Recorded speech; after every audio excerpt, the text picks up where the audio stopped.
Welcome to episode 49 of the Gambots podcast. I'm your host, Eric, and this is my co host. It's Christian. On this week's episode, Christian and I both watched the movie Troll Hunter. I watched the movies Pumpkinhead 2 and The Witches of Eastwick, and we will close out the episode discussing the Hong Kong controversies which has entwined both the NBA and Blizzard. But first, Christian, this week we watched the 2011 movie called Troll Hunter, which is from Norway. How great is this movie? Oh, it's so good. So you've seen this one before, right? Yeah, I watched it for the first time back in, I think, 2012. So it would have even been fairly new back then. I put it on as like background noise back when it was on Netflix while I worked on something else, and I got absolutely nothing done because this sucked me in so fast. I've probably watched it about 4 times since then. Yeah, same. So I first heard about this, like you said, when it was on Netflix back when I was in college, so 2011, 2012, somewhere in there. And it was always on the list of movies that I had wanted to watch, but just never got around to because the premise of the movie I was wrong about. I thought this movie was about a couple kids in the woods trying to find trolls, but it was such a better premise. I was immediately hooked. We should say at the outset that this is all in Norwegian and it's with English subtitles. Yeah, that's true. If you don't like reading subtitles, you won't like this one. So the premise of this movie is that it starts out these college kids are doing a documentary for a class project or something like that, and it seems like there had been a bear poached, and they are following the poacher, which leads them to finding out that he is not hunting bears, he's actually hunting real-life trolls in the wilds of Norway. Yeah, and it's like a found footage, but it's done pretty well, which I don't say lightly because a lot of found footage movies make me sick. They make me motion sick, and this one does not. Right. It is the only gripe I had with it, and I totally get it. This budget was $2.5 million, but the CGI in it was not great. I think it's fine for what it is, especially on a lower budget. But the trolls, like the first time you saw the troll, I was like, oh, that looks so fake. Yeah, I had that as one of my later notes, but yeah, the CGI definitely does suffer in parts. It doesn't necessarily take me out of the movie, at least not super often, once or twice maybe. Like you said, it's fine for what it is, but for being shot in 2011, it's behind the curve. Like 2011 had the first Thor movie, which is visually incredible. The first Captain America, the last Harry Potter movie. There was a Twilight that came out. There was a Mission Impossible. So it's not like we're dealing with like early 90s graphics. And I get that the budget was low. It's showing like its indiness here, I guess. But yeah, it's definitely behind the 8 ball as far as graphics go. Yeah, and the problem was I think they, with the budget they had for it, I think they allotted it properly. So at the end, you see a giant troll, a giant troll, the Jotner, and I think they put a lot of budget into him because he looked pretty good. And I thought the packet trolls in the cave looked really good. It was just like that first one and a little bit the second one that just I was like, whoa. Yeah. I did think with the big guy at the end, it was kind of like a Chekhov's gun situation where, real early on, the troll hunter Hans is like, oh yeah, then there's the Yontar, and they're the big ones. They live up north in the snow, and I'm thinking like, well, I'm sure by the end of this movie we're going to have to encounter one of those. Oh yeah. And the thing I loved about that last encounter was they did a really good job showing the sheer size of that troll. Like you had him compared to, in the book you saw earlier, like you're saying, they showed it like a human was the size of roughly it opening its, like the troll opening its mouth. So when you see it next to the truck, it's just so much larger. I thought they did a really good job just showing the scale because they have like that documentary style, so it's not a bunch of dynamic angles like you see in other monster movies like Godzilla or something like that. It's just a set angle from the ground. And I really like that part. Yeah, I don't know why. One of my favorite scenes in this movie was right before they go out to hunt the big one, and they're in that power station, and the guys in the station are like, "Yeah, I don't know why these like high tension electric wires just kind of run in a circle and come back here. They don't go to anything else." And Right. it's like, oh yeah, because it's a giant electric fence. But I like at least the guys in the station who weren't in on it were like, yeah, I mean, this is just our job, but I mean, this job doesn't make any sense. It's like I don't want to say anything because they might fire me. Yeah, exactly. So it brings into frame, I think, one of my main takeaways from the movie, which is, I think one of the main reasons I like it is that it seamlessly blends the more fantastical elements of like, oh, there's a troll, with the more mundane atmosphere of just doing a normal day-to-day job. Like, Hans plays a perfect character of just this guy trying to do his job that he doesn't get paid enough for, and he's kind of sick of it, but it just turns out that his job is, caretaking and, like, hunting when necessary mythical creatures.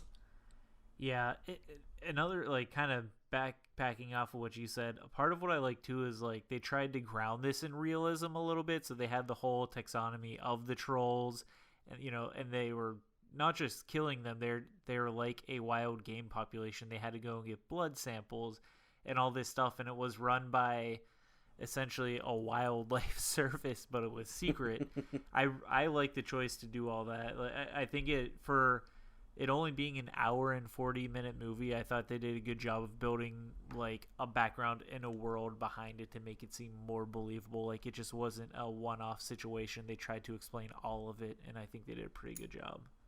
Yeah, absolutely, because they go into like masking your scent, and they go into like the trolls' environments and behaviors and diets and all, like basically like you said, like anything that like a game manager would need to know is in this movie. It's just not a real animal. The one thing that I could not follow scientifically, though, why could they smell the blood of a Christian? Yeah, that one doesn't really hold up. No. And also, how did like the trolls get rabies? I don't know, man. I guess Raccoons, that's a spoiler. who That's the knows? big thing at the end. The trolls have rabies. Yeah, this is a movie that it opens up a world in a way that you could see them making more of them, but I'm genuinely happy that they didn't, because this movie is great just as a standalone. Oh yeah, this definitely was like a cult hit. I heard so much about this on the internet, and I wish I had watched it a couple years earlier. Yeah, the last time I watched it before I kind of reviewed it for this was driving through Iceland. We drove through this valley that was like, there were big mountains in the distance and kind of north and south, but we were in the middle of this like frozen field. And I was driving through, and we went underneath these high tension power lines, and I'm thinking like, oh no, we're in the habitat. And like that night I was like, man, I've got to watch Troll Hunter. I'm in the mood. Yeah, I was watching it and I was getting ideas for the next D&D campaign I run. Turns out absolutely. trolls love concrete and charcoal mixed together. Good stuff. So the Rotten Tomato has this listed as an 81% with the critics and an audience at a 72%. Where do you fall on that? I'm gonna go even a little higher than the critics. I would put this at an 85 or 90. I really, really, genuinely enjoy this movie. I'm with you, especially if you can see it for free. I would put this up there. It's good, especially for an October style movie. It's not scary. They do a couple good parts where they first introduce the trolls, like where they're with the three-headed troll, and you just see them running with a shaky camera, and then you just hear Thomas or whoever screaming in the background. Like, I thought those were well done, but overall, it's not like a scary movie. Yeah, it's unexpected. Like it's whatever you go into it with like expectations, you'll probably be pleasantly surprised. Yeah, and I want to plug where I was able to watch it was Pluto TV, which if you guys have not gotten that yet, I would suggest it. It is a free app. and it basically just has free movies and channels that you can watch like normal TV. They have commercial breaks, but it's not like, oh, I'm going to turn on ESPN. They just have entire channels dedicated to things like Cold Case Files or MTV's The Challenge, but they have like, a couple hundred of these channels. It's really weird. You're going to find like a channel dedicated to cats and dogs. Like there's some weird stuff on there, but they have a fair amount of free movies, and this was one of them. That's pretty cool. Like, I know it's on Prime, but you have to subscribe to something. Yeah, it was. You had to subscribe to some other thing as well, which I was like, well, I'm not going to do that. So the budget for this was $3.5 million, box office $4.1 million, but I have to imagine since then it's made a lot more on the home video release, because this really was I think this has a cult following. Yeah, agreed. And like, even making its budget back is, for what this was, I'm surprised, honestly. Like, that's pretty good. Yeah, this one would have been fun to see in theaters. Yeah.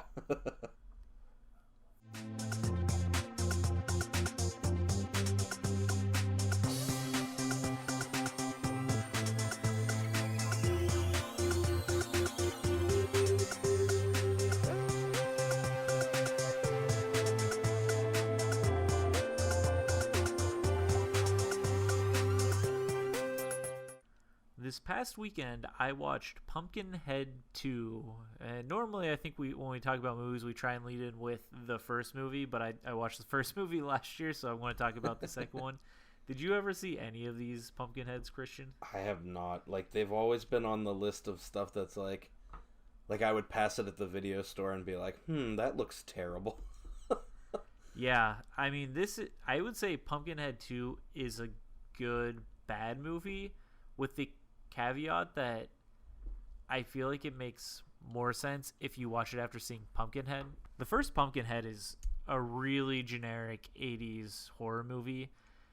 Like, some college kids come into like a rural area, accidentally kill this guy's son, and he gets the revenge by summoning what's called Pumpkinhead.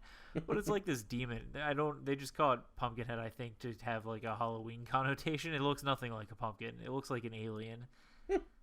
Like, literally, it looks like an alien, but flesh color, like flesh covered instead of black and sleek looking. Oh, man. And so in that movie, at the end, the idea is the person who summons Pumpkinhead becomes Pumpkinhead.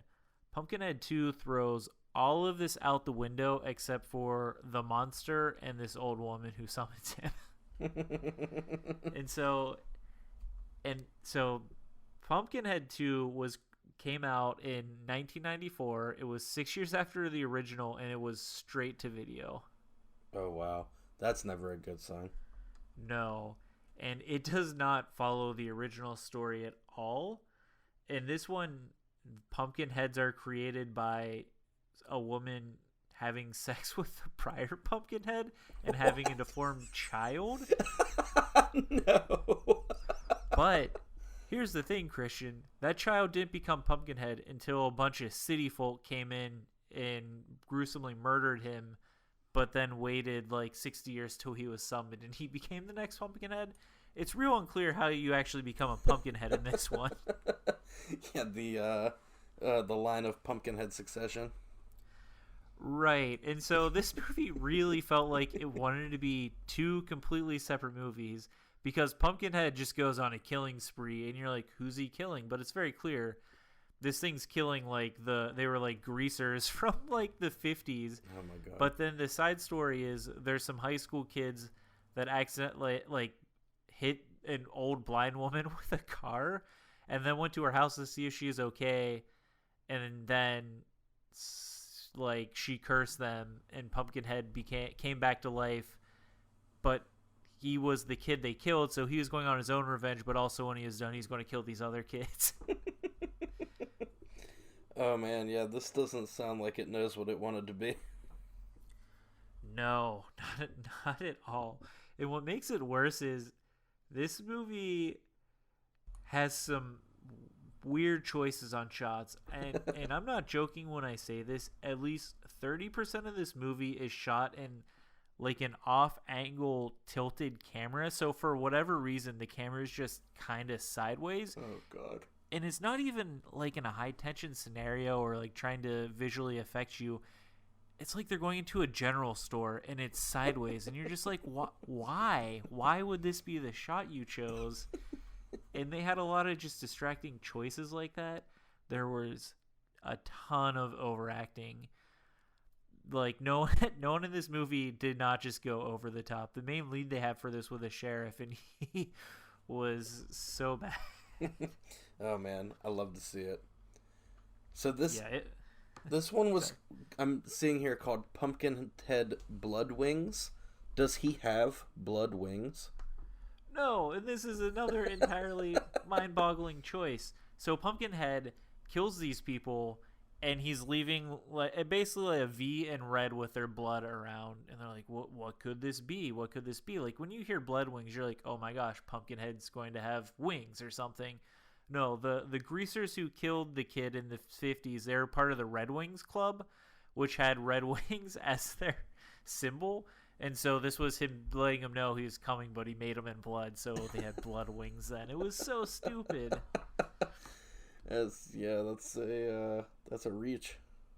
And side note, I just want to go through the kills the Pumpkinhead has in this movie because for being like this demonic revenge beast, he has a flair for the theatrics.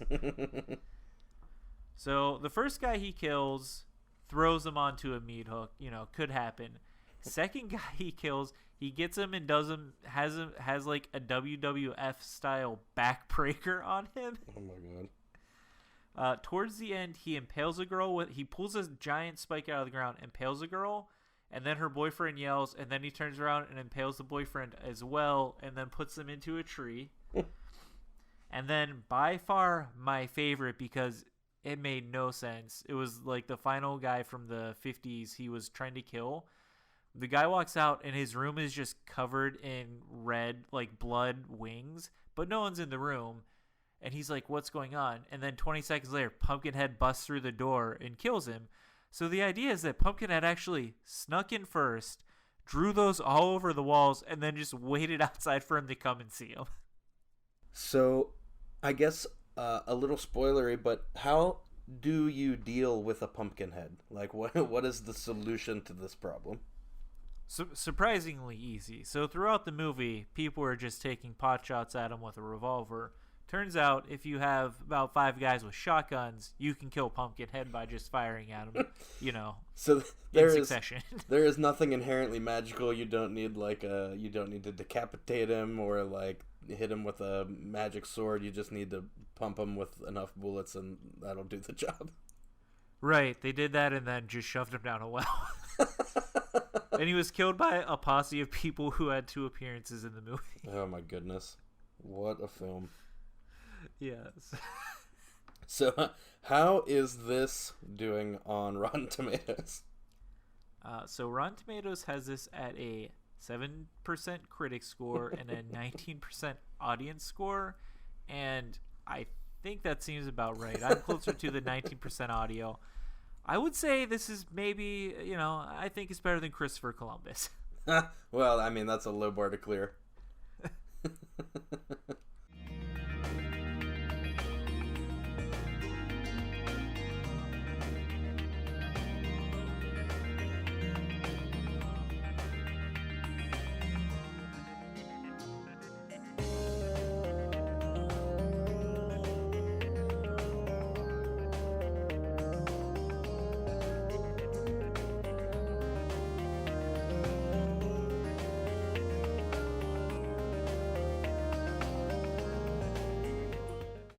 So, Eric, you also this week watched another older, like, Halloween-y movie, The Witches of Eastwick. So what were your thoughts on this guy? Yeah, so we did a double feature this weekend of Halloween-inspired movies, and Witches of Eastwick was, picked at random from a list we had, and I've never heard of this movie, and it's bonkers. It stars Jack Nicholson, Cher, Susan Sarandon, and Michelle Pfeiffer, and came out in 1987. Is this the one where Jack Nicholson is the devil? Yes, it is heavily hinted that he's either the devil or at the very least a demon of some sort. So walk us through the basic premise of this movie. So the idea is that the three leading ladies are all either divorced or widowed, and they're a little bit older. They're in their 30s or 40s at this point. But you find out very early if they're all wishing for the same thing, it happens to come true, like they had caused a storm to happen. And so they're all they have a Thursday hangout sesh. They get drunk and eat some Chinese food, and they start talking about the perfect man. And lo and behold, the next day, Jack Nicholson comes into town as the perfect man they imagined. Oh yes, of course. I've not seen Jack Nicholson for a while. He is not an attractive man. In this movie, the entire time, he rocks his normal, like, receding hairline with long mullet-like hair, but also on top of the mullet has a ponytail. Oh, yes. It's amazing. At one point, they even go, he's not handsome per se, but he's, like, enticing or something like that. Like, even the movie can't keep a straight face about it. Right, like, when it's like, really, this is, you know, when you're like, oh, we're going to get this attractive guy, it's like, well, he's a very good actor, but not who I would pick for, like, the ideal man.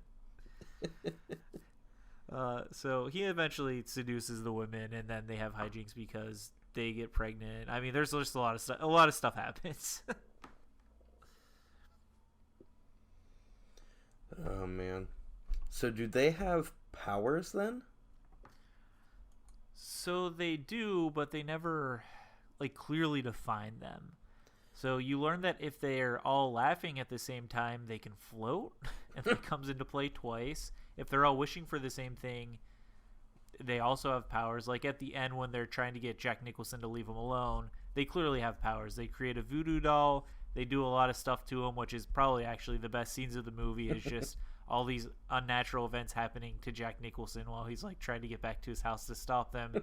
It's legitimately funny because, you know, he's just so good and just all the stuff that was happening to him. So they do have the powers. It's just they all have to want at the same time.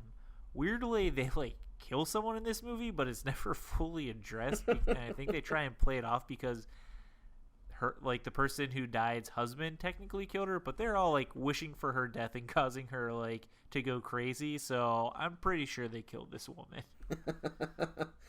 I do like it's something that happens in movies a lot, kind of, and I think it's just a credit to the editing where you will definitely get sequences where, like, if you stop and think about it, you're like, they killed that guy, or like something happens and like that guy is dead and like he's never seen again, but like the movie never addresses it. Right, yeah. Oh yeah. This movie's so weird, man. There's like one scene where Jack Nicholson's mad at him because they feel bad because they killed the woman, or at least they feel responsible, so they're like, we can't hang out with him.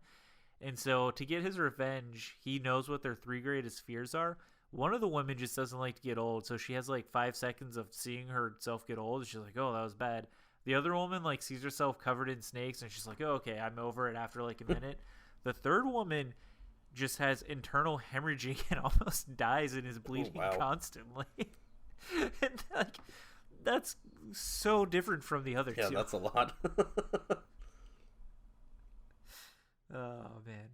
But overall, it's like it's a good movie. Nicholson is great. Like, I haven't seen him in so long. I forgot how good of an actor he is, and he steals the scenes he's in. Yeah, I also really like him. Is there anyone else who really jumped out at you? Any of the leading ladies that stood above the rest? I really like Cher, and I've not seen Cher in too many things, so I don't have a lot of basis, but I was surprised how much I liked her in this. Yeah, I liked her in the new Mamma Mia movie, to be honest. I don't know if I've ever actually seen a movie with Cher other than the new Mamma Mia movie, but she was pretty good in that. Also surprising on this, George Miller was the director who did like all the Mad Max movies and of course Happy Feet, but it's like a weird movie in his list because a lot of his stuff are like action movies, and then this. Yeah. and Happy Feet. Yeah. But Happy Feet has a sequel, so I get It's it. true. You know. And on that vein, George Miller has one of my favorite quotes of all time, which is somebody asked him about a Happy Feet 3, and I believe the quote is something along the lines of, if you put a gun to my head and told me to make Happy Feet 3, I would tell you to pull the trigger. But yeah, that is a strange diversion for him. It's like when we were talking about James Wan at the end of last year, where he was doing all these horror movies and then he's throwing himself at Aquaman. Right. Yeah. It's just trying something new, I guess. Well, it sounds like it worked out for both of them, I guess. This movie sounds bananas cover to cover, but is there something it was trying to get across? Is there an underlying message that it was trying to convey? I do think there was something. So I actually looked into this a little bit. This movie was based off of a novel by John Updike, and the original setting was in the 1960s instead of the late 1980s. I think the novel itself came out in 84. And John Updike is a famous American author, and he writes a lot about sexuality. And so I think they're trying to talk about, at some point, to some extent, about a woman's sexual liberation. There's a lot of talk about, we're divorced, we're not dead or whatever. So they don't, we should still be able to go see men. A lot was made about that, like the three of them hanging out with Jack Nicholson's character. There is so many people in town disapproving of them, calling them, sluts and things like that. And so I think there is something in there about, they should be free to do what they want. But also it was weird because they're being manipulated literally by, a devil into doing these things. So I kind of got mixed signals of should they be allowed to do that or not? But at the end they overcome the devil. So I don't know. I feel like maybe if I could find a 2019 think piece on this, I would understand it more. But I felt like they were going for something there. It just was not evident to me. So maybe on a rewatch, I would understand. Yeah, it more. it's like it undercuts its own points in places. A little bit, because it's like, okay, yeah, you're right. Like, these people are 40. They should clearly have relations with whoever they want. It's not the town's business.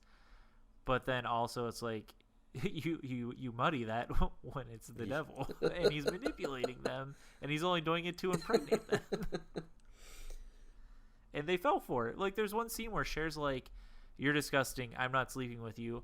And then Nicholson goes on, a classic tirade and very eloquent and has this speech, and she's like, but he's very insulting to her, and she's like, okay, and then has sex with him. Oh man. It's very evident that I think they're going for something like that, just with how the women are portrayed and things like that. It's just, I feel like there's probably something I missed, or it was at least a little muddy. So how is this one doing critically? Rotten Tomatoes has this at a 74% with the critics and a 62% with the audience, which, I think sounds about right. I would probably put it around 70%. I'm really happy I watched it. Definitely not what I thought it would be about, but it was fun. It's not one you can easily find. You can find it on Amazon Prime, but you have to pay to rent it, so it's not one you can find free that easily.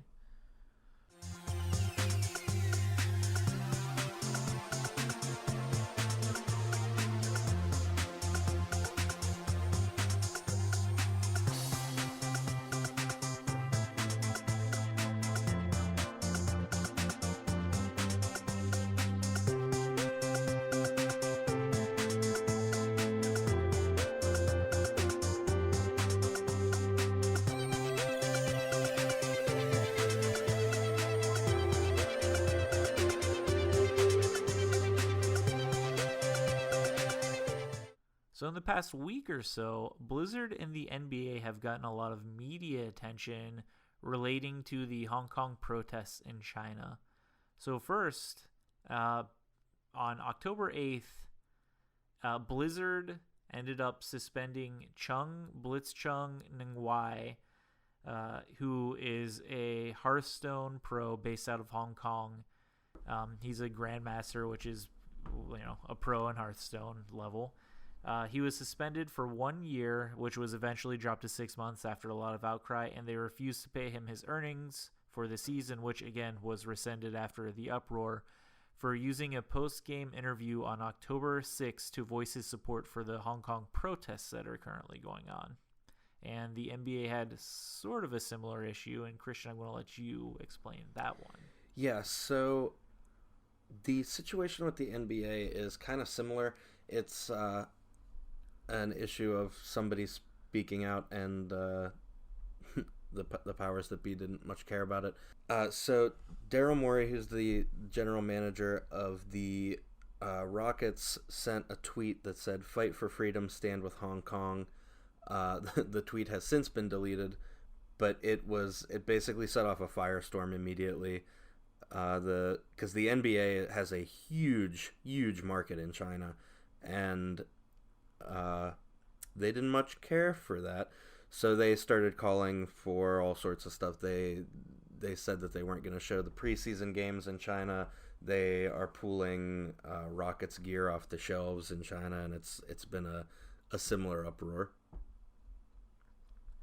Right. And for people who don't know, basketball is, I believe, the third most popular sport in the world, behind soccer and cricket. Weirdly, and basketball is making strides every year. I think pretty soon they're going to be the second most popular sport in the world. So for the NBA to lose the Chinese market, financially is huge for them. And similarly for Blizzard, they are actually owned. Blizzard is not its own company anymore. Activision bought them, so they're now Activision-Blizzard.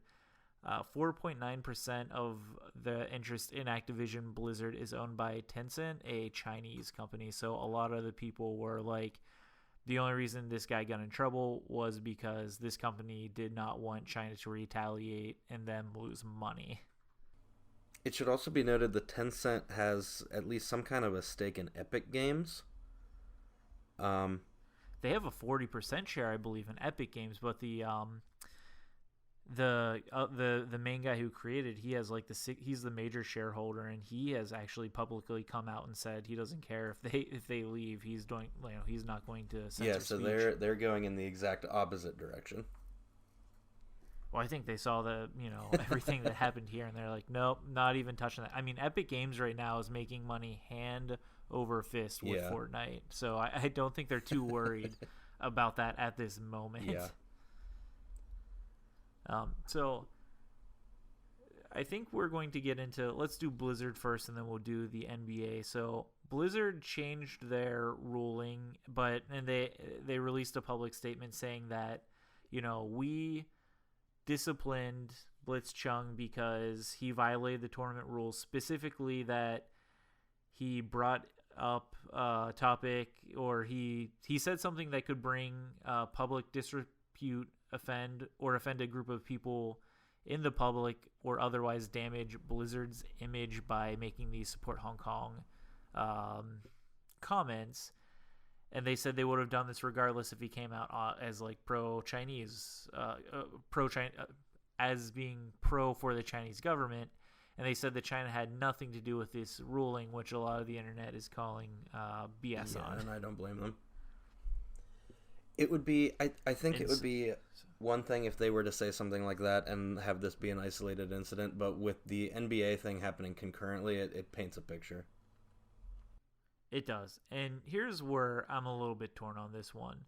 In one sense, Blizzard in any company does have the absolute right to take actions against someone who's hurting their brand, as long as they have it in their contract or whatever like this.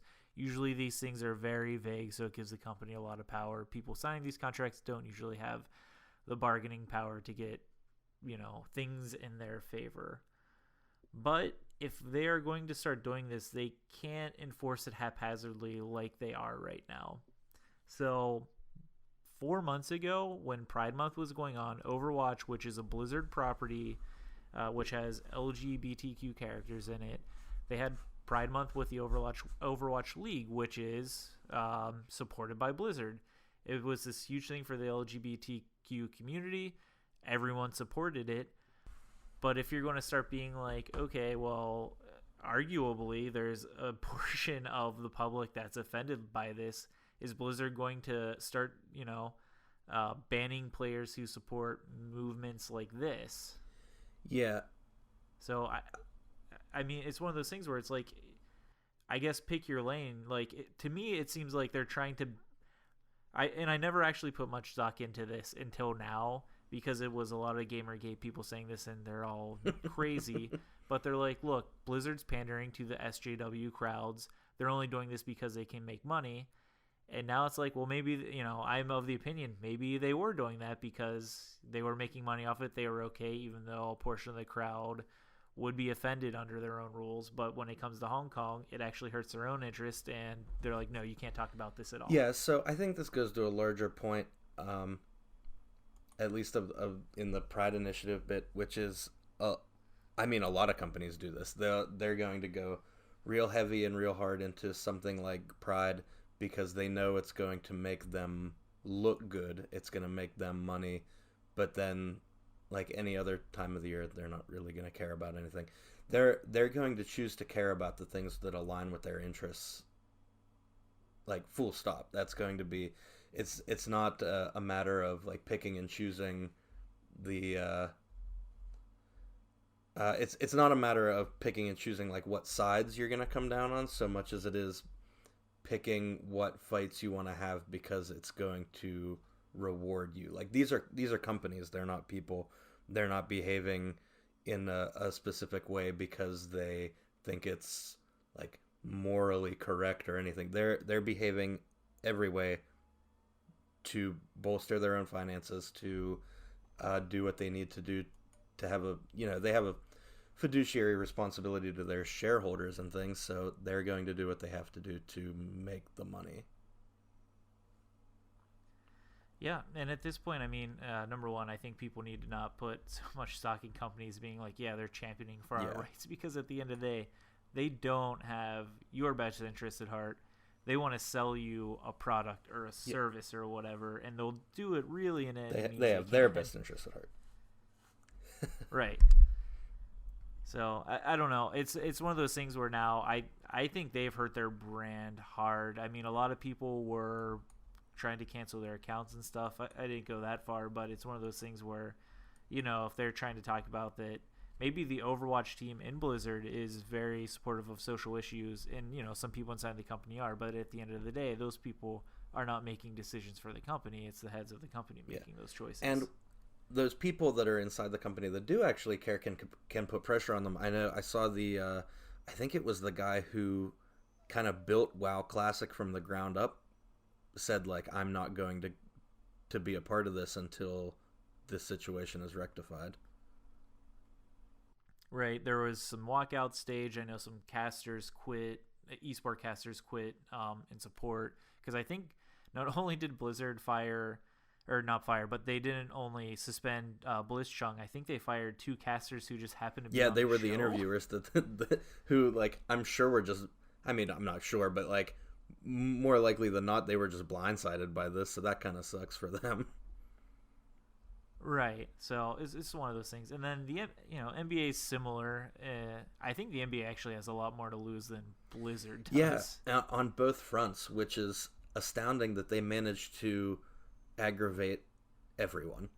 Like, the way the NBA has handled this has managed to leave them basically completely ally-less.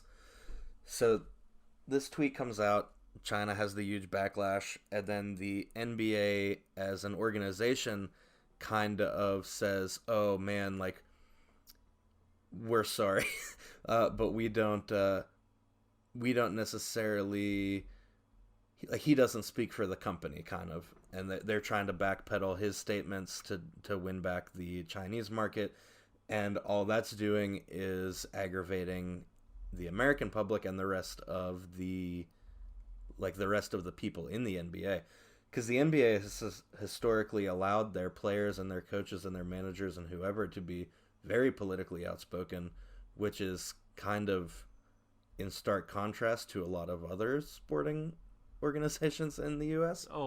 Especially the NFL. I mean, the NBA has generally been considered to be the most liberal of the sports leagues, just because their players wield a lot of power because they're so public. You see their face and everything, and players can make an entire franchise. Like, look at LeBron.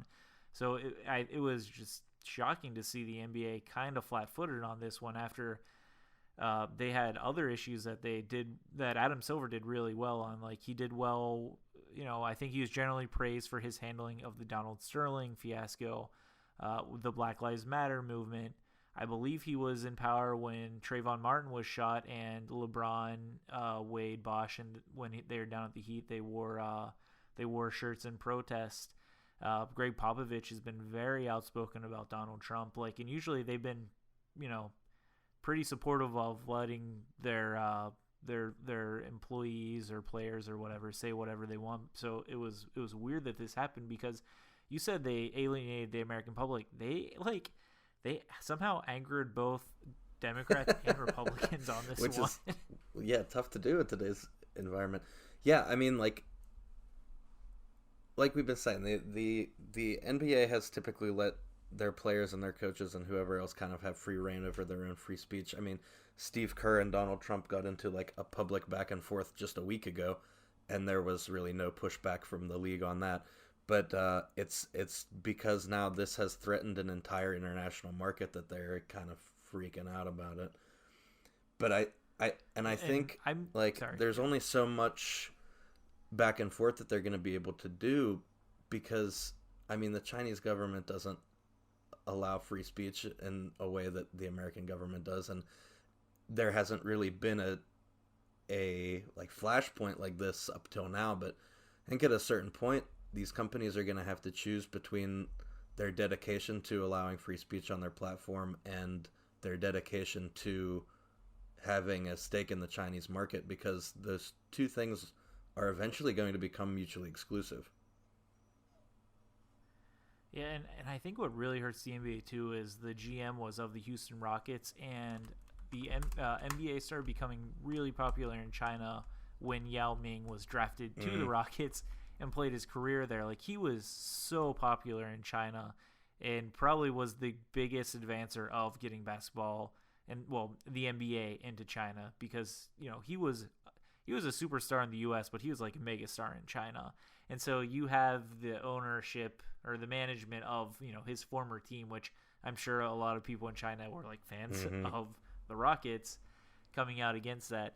I don't know if there's as much of an uproar if the GM of like the Orlando Magic do the same thing, I think it's particularly interesting just because it happened to be the Rockets.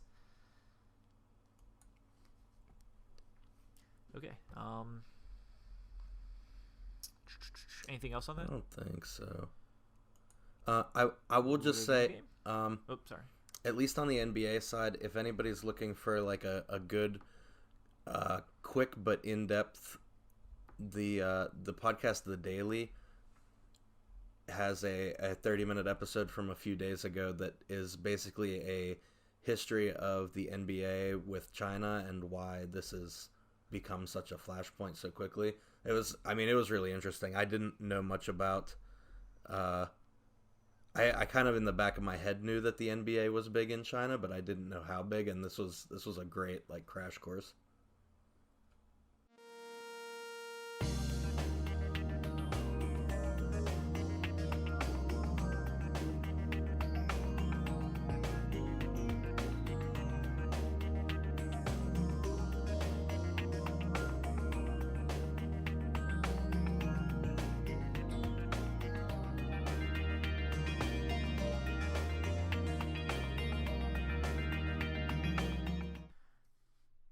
Now it's time for our Amazon review game. Just a quick recap of the rules. I'm going to read a 5-star review from Amazon. Christian will then get 2 yes or no questions to help him narrow down the review. He can then ask for another review. He will get 2 more yes or no questions, and then he can ask for a final review. He'll get 2 more questions and then has to guess. If he guesses it on the first review, he gets 3 points. Second review, 2 points. Third review, 1 point. And we have been keeping score all year. Christian, are you ready? Ready. Well, I did love it until my 4-year-old grandson won't stop watching it.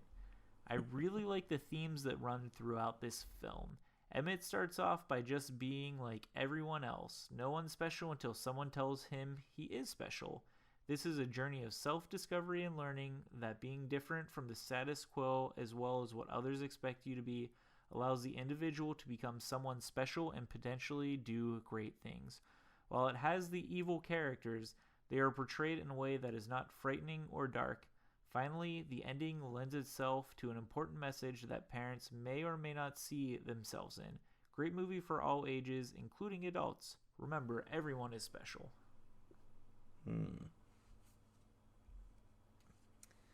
Is this a Muppet movie? No. Is this primarily a kids movie? Yes.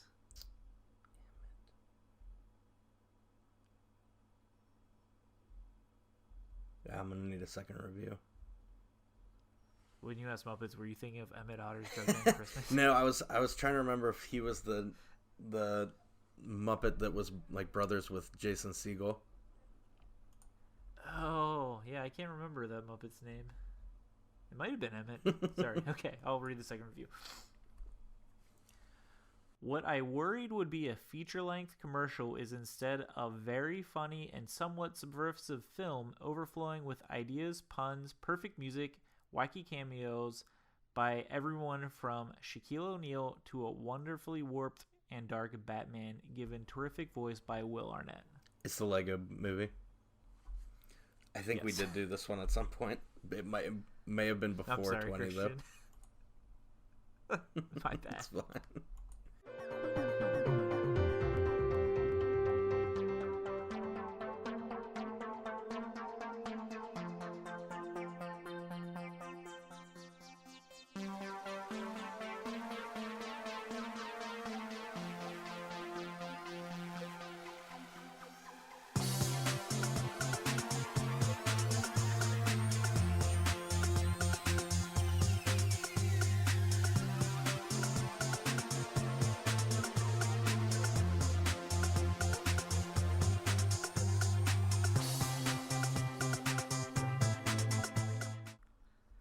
Alright guys, thanks for listening to our episode. Before we head out, Christian, will you be checking out anything Oh, this yes. week? So, Zombieland Double Tap comes out this week, which I have been looking forward to for about a decade.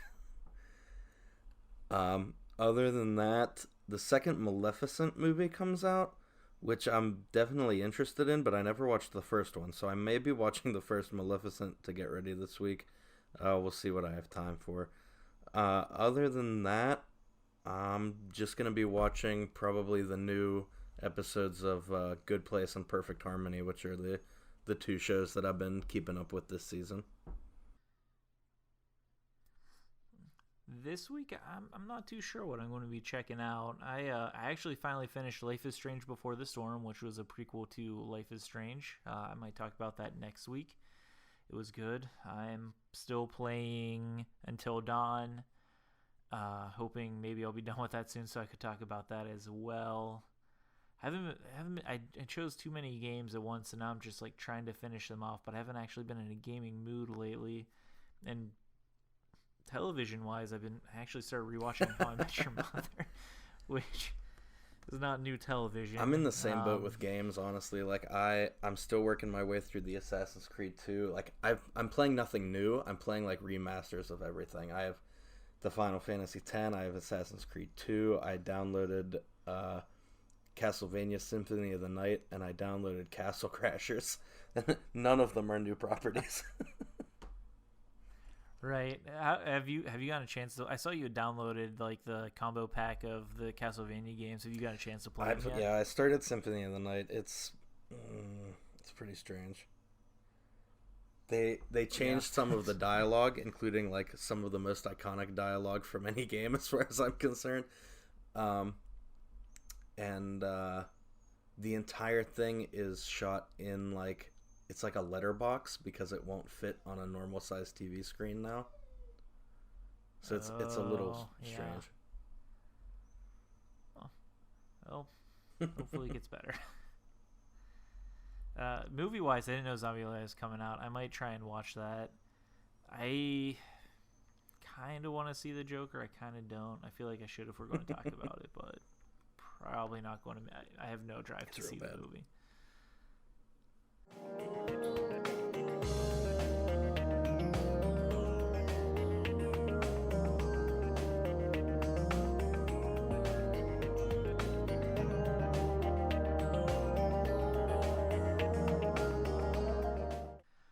Alright guys, thanks for checking out our episode. If you would like to reach us, you can email us at gambots.blog@gmail.com, or you can reach us at Twitter. We are at Gambots Network. If you have a suggestion for a Amazon review game question, we probably would use it, so please send it in. Otherwise, if you are listening somewhere where you can rate if you like the podcast or not, please do so. That would help us out. Thanks for listening, guys. Thank you.